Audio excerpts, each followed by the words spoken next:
지역의 이슈를 속 시원히 풀어보는 헬로 이슈 토크입니다. 연말을 맞아서 지역의 이슈들을 살펴보고 있습니다. 이 시간에는 계양구의 주요 이슈 짚어보겠습니다. 올 한해 계양구는 계양 테크노밸리 정부 3기 신도시 조성을 둘러싸고 많은 이슈들이 있었습니다. 부동산 시장은 활기를 띈 반면 주민들과 환경단체의 반발은 거셌습니다.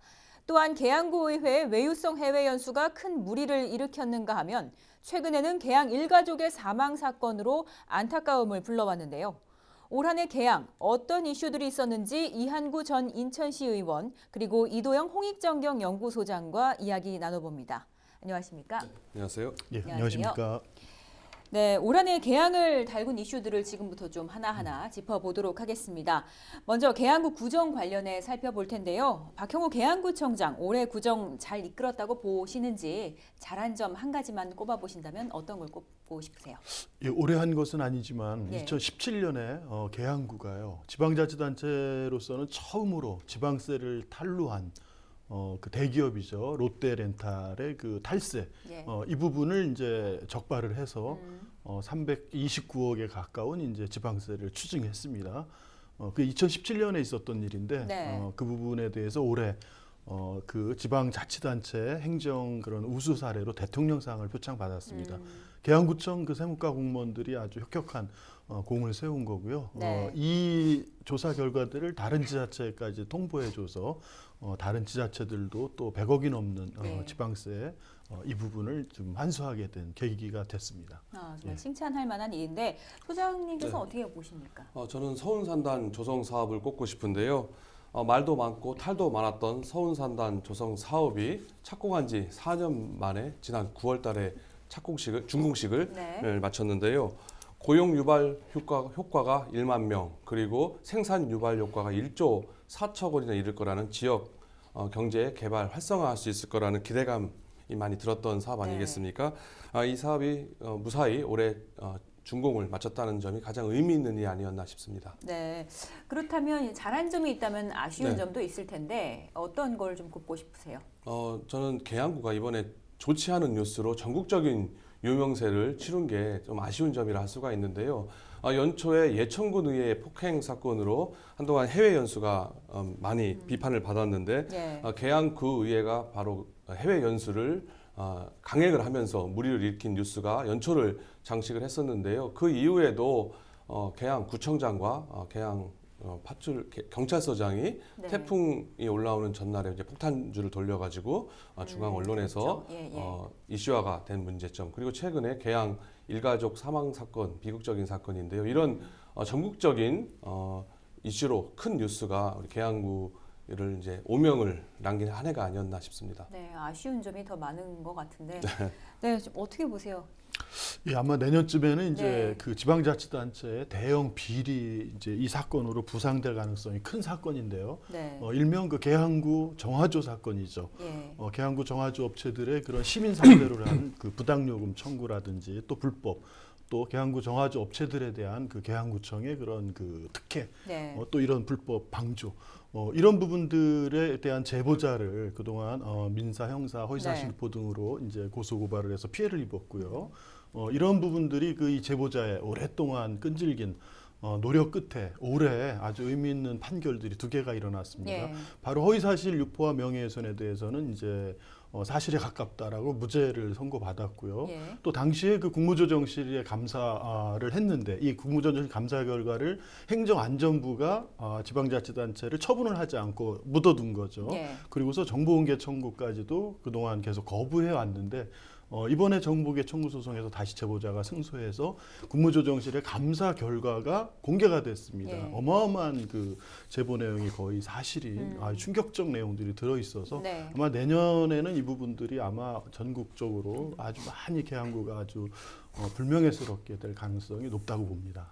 앞으로 내년까지 지금 네, 그게 이제 짚어주셨는데. 촉발이 된 거죠. 네. 그래서 이게 본격적으로 과거의 재판 결과들을 다시 네. 제2 이제 소송을 한다든지 또 그때 불법 뭐 이런 국무조정실 감사 결과에서 언급된 공무원들에 대한 네. 다시 그런 뭐 처벌 문제라든지 이런 것들이 모두 이슈가 될 것으로 생각합니다. 네, 예. 앞으로 좀 지켜봐야 할 네, 것 네, 큰 같습니다. 사건이죠. 예. 네, 앞서도 잠깐 짚어주셨는데 올해를 시작하면서 계양구를 넘어서 전국적으로 지자체에서 논란이 됐던 문제가 바로 구의원들의 묻지마 해외 연수 문제입니다. 계양구에서는 수정 조례안을 마련하면서 자구책 마련에 나섰는데요. 과연 묻지마 해외 연수 앞으로 근절을 할 수 있다고 생각하십니까? 네, 저는 우선 이 지방의회라든지 공무원들의 해외 연수는 권장해야 된다고 봅니다. 지역의 혁신을 위하고 또 새로운 정책들을 추진하기 위해서는 잘된 사례들을 배우고 공부하는 것이 당연한 것이죠. 네. 문제는 이제 이 지방의회라든가 이 행정의 입장에서 이 해외 연수를 국민의 세금으로 편성된 해외 연수를 해외 여행 정도로 생각한다든지 또는 이런 당사자들이 이러한 것들을 제대로 배우고 공부하기 위해서는 사전에 철저히 준비해야 되는데 그런 준비할 자세나 역량이 되어 있지 않은데 그리고선 여행 정도로 생각하니까 이런 부작용이 있는 거고요. 이제 문제는 이러한 지방의회가 이런 고유한 역할을 하기 위해서 그런 전문성이라든가 역량을 갖춰야 하는데 문제는 이제 그러한 역량을 갖추거나 전문성을 갖춘 사람보다는 공천권자에게 잘 보인 사람들이 사실은 선출된다는 거죠. 이 유권자들도 특정 정당이나 특정 번호만 받으면 무조건 찍어왔고요. 이런 일들이 반복되다 보니까 실제 필요한 국민의 세금이 쓰여져야 될 우리 지역을 혁신하고 발전시키기 위한 이런 많은 공부 기회가 아예 원천 차단되고 있는 거죠. 네, 그 준비가 미흡했던 이 해외 연수 부분 짚어주셨는데요. 좀 어떻게 보십니까? 앞으로 근절이 될 수 있을까요? 저는 좀 회의적으로 봅니다. 올해 초에 계양구회가 전국적인 대형 사고를 친 이후에 반성의 뜻으로 이제 조례 개정을 추진하고 나서지 않았습니까? 그러다가 올 초 4월 달에 공무 국외여행 조례안을 개정하기에 이르렀습니다. 이번에 개정된 계양구의 공무 국외여행 조례는 그 내용을 살펴보면은 체계적으로 다른 군구에 비해서 잘된 조례라 볼 수가 있습니다.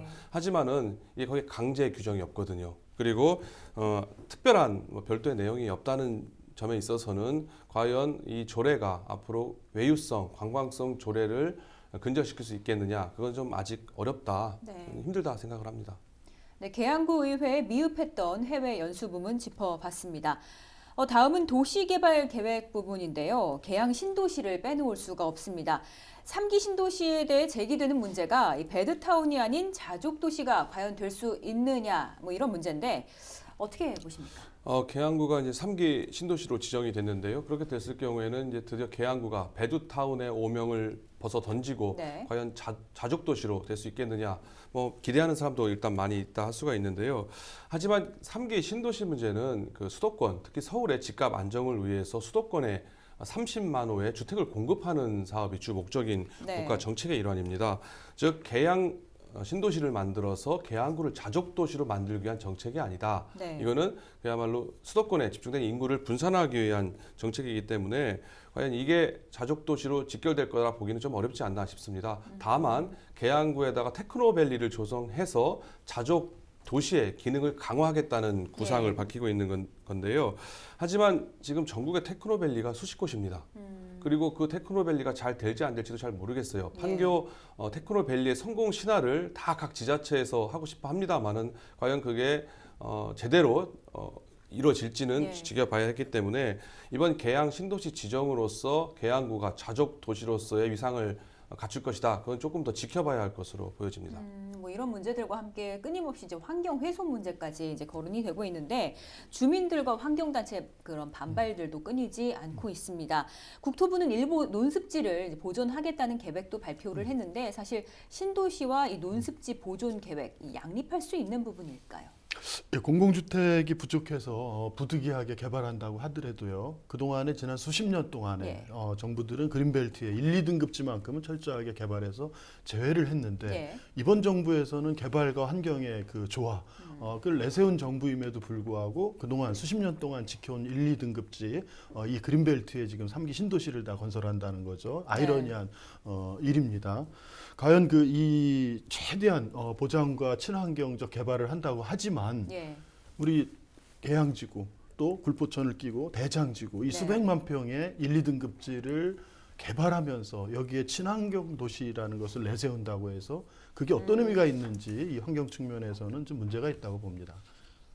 네, 최근 떠오르고 있는 이슈도 좀 추가로 짚어볼 텐데 최근 계양 신도시 내에서 이제 소각장을 설치하느냐 마느냐 이런 문제를 두고 한참 또 이슈가 되고 네네. 있습니다. 여기에 대해서 좀 어떻게 보십니까? 인천시가 뭐 오죽 사실은 다급했으면 예.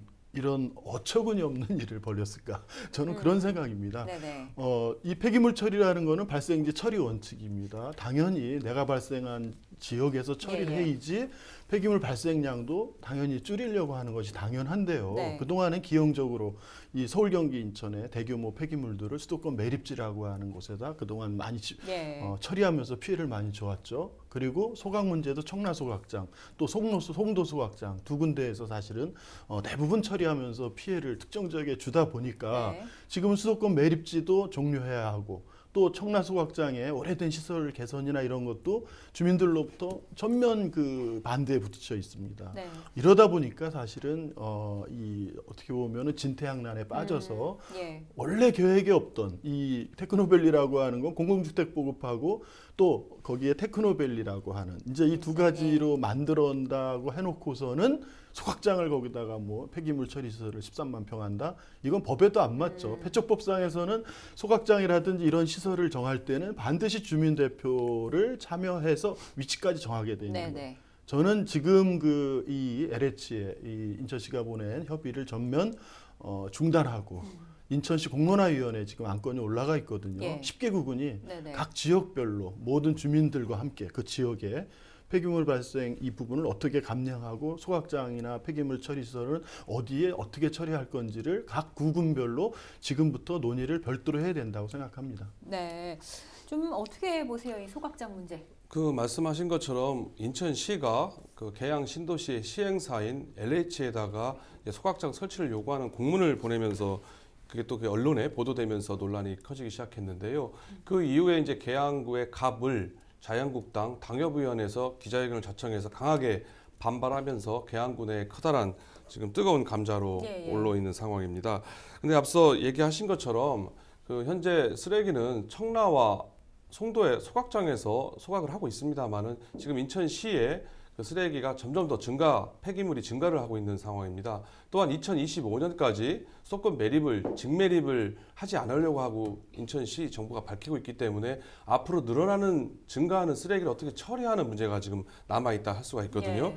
이런 상황에서 인천시가 이 문제를 해결하기 위해서 추가로 광역 소각장을 인천시에다 2군데 정도 더 늘리려고 하는 움직임을 보이고 있는 상황입니다.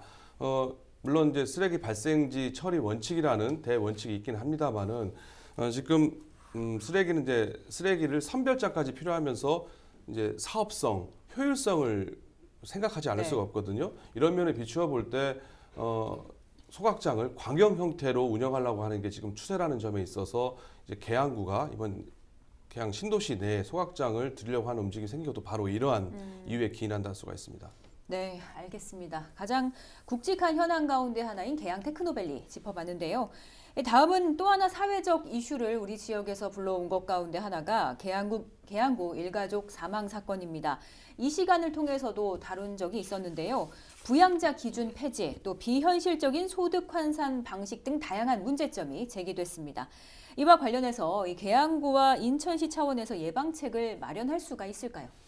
예, 안타까운 것은 이제 이번에 네. 긴급부장 의무자제도라든지 추정소득제 이 부분들을 개선하기 위해서 국회에서 약 2조 가까운 예산 증액을 했었는데요. 네. 최종적으로 모두 이제 삭감됐다는 거고요. 인천시가 그 긴급복지 예산으로 2억 원의 예산을 추가로 사실은 편성했는데 의회에서 이 부분도 모두 삭감되는 이제 이런 안타까운 일이 벌어졌습니다. 예, 예. 우리나라 그 예산을 보면은 이제 우리 인천시만 하더라도 이 사회복지 예산이 2015년에 약 1조 5천억 하던 것이 지금 그 2019년에는 한 2조 한 7, 8천억, 예. 1조 5천억 가까이 늘었지만 실제로는 사회복지 담당 공무원들 이 일을 해야 할 이 공무원들은 그렇게 늘지 않았어요. 네. 그리고 이 민간협력 시스템이 아주 중요한데 이 취약지역 이런 부분들을 발굴하는 데서 지금 지역별로 있는 주민복지협의체의 운영이 사실은 지역 내에서 복지활동을 하는 다양한 단체나 종교 이러한 그 민간협력 체계로 운영돼야 되는데 아직도 지역의 유지나 이런 사람들이 개별적 참여하는 이 단체처럼 되다 보니까 예. 이러한 그 취약계층 발굴, 사각지대 발굴이 안 되는 거죠. 네. 인천시가 SOS 복지벨트 사업이라고 예, 이 예. 특화 사업으로 이 추진한 부분도 처음 시작할 때는 25억 원 예산에 1년에 한 3,400건의 이 사각지대를 발굴했는데요. 작년에는 2,000건으로 줄었고 올해는 예산도 15억으로 줄고 지금 지난 10월 말 기준으로 1,400건밖에 발굴을 못한 거예요. 예.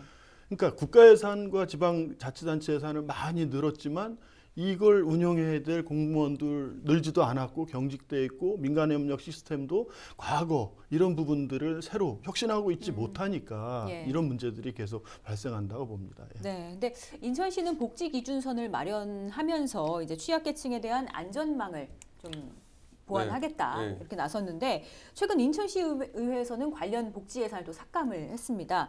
복지 기준선을 마련을 하더라도 이게 제대로 될지 의구심이 드는데 어떻게 보십니까? 뭐 복지 기준선을 마련한다 하더라도 이런 상황이라면 제대로 될 수가 없는 상황이라 할 수가 네. 있습니다. 최근에 인복 드림 사업 2억 원을 인천시의회 예결위에서 전액 삭감을 하는 일이 발생했는데요. 지역구 시의원들이 이번에 뭐 쪽지 예산이다 뭐다 해가지고 자기 지역구 예산은 잘 챙긴 반면에 이런 긴급 복지 대상 관련된 예산은 삭감해버린 문제가 발생했습니다. 이걸로 인해서 많은 지금 비판을 받고 있는 상황인데요. 긴급 복지 대상을 지원하기 위한 예산은 이미 국회에서 삭감이 됐습니다만 일부 통과한 예산들에 대한 인천시가 매칭을 해줘야 되는데 그 예산을 삭감을 시킴으로써 아예 이 사업을 추진할 수 없는 일이 발생하게 된 겁니다. 이렇게 된다면 복지 기준선이 있다 하더라도 복지 정책을 제대로 인천시에서 펼칠 수 없는 문제가 발생하고요. 내년 추경을 통해서 긴급하게 예산을 편성해야 될 상황입니다. 네, 알겠습니다. 복지 분야까지 짚어봤습니다.